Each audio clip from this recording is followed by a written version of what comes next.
Panama leaks کے معاملے کی تحقیقات کرنے والی 6 رکنی مشترکہ تحقیقاتی ٹیم یعنی JIT کے سامنے بدھ کو پہلی مرتبہ وزیر اعظم نواز شریف کی بیٹی مریم نواز پیش ہوئیں۔ اس موقع پر سیکیورٹی کے انتہائی سخت انتظامات کیے گئے تھے، جبکہ وفاقی دارالحکومت کے مختلف راستوں پر مریم نواز کے حق میں بڑی تعداد میں پوسٹر بھی لگے نظر آئے۔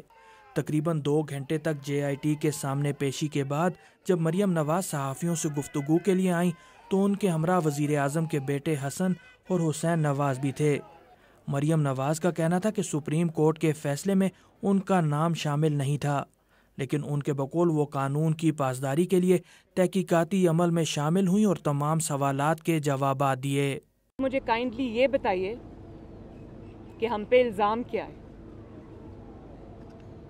اور ان کے پاس اس بات کا کوئی جواب نہیں تھا۔ یہ دنیا کی شاید پہلی JIT ہے، دنیا میں ہوتا ہے ایسے کہ پہلے الزام لگتا ہے، JIT اس کے بعد بنتی ہے۔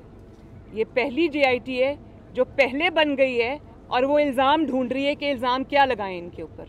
مریم نواز کے بقول یہ معاملہ ذاتی کاروبار سے متعلق ہے اور اس کے بارے میں نہ تو سوال کرنا اور نہ ہی ان کے بقول جواب دینا بنتا ہے۔ اور یہ پہلی لیکس نہیں ہے جس میں مجھے انوالو کیا گیا، پاناما لیکس، ایک ڈان لیکس بھی آئی تھیں، اس میں بھی مجھے انوالو کیا گیا تھا۔ وجہ ایک ہی ہے، وجہ یہ ہے باپ کو بیٹی کا نام استعمال کر کے انڈر پریشر لانا۔ نواز شریف کی بیٹی کو اس کی کمزوری سمجھنے والے نواز شریف کی بیٹی کو انشاءاللہ اس کی طاقت پائیں گے۔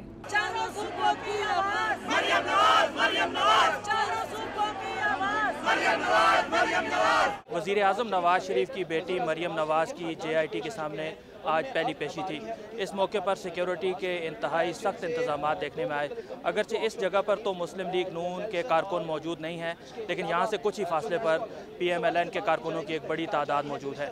حزب مخالف کی جماعت تحریک انصاف کے عہدیدار کہتے رہے ہیں کہ مسلم لیگ نون کی طرف سے بڑی تعداد میں کارکنوں کو لانے کا مقصد JIT اور عدلیہ پر دباؤ ڈالنا ہے۔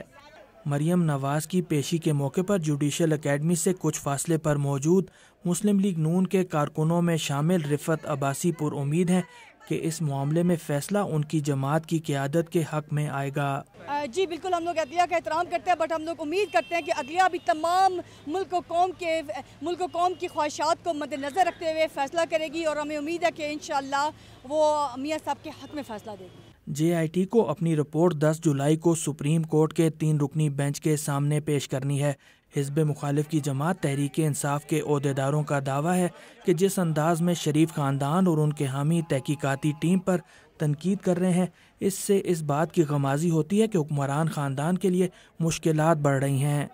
محمد اشتیاق، وائس آف امریکہ، اسلام آباد۔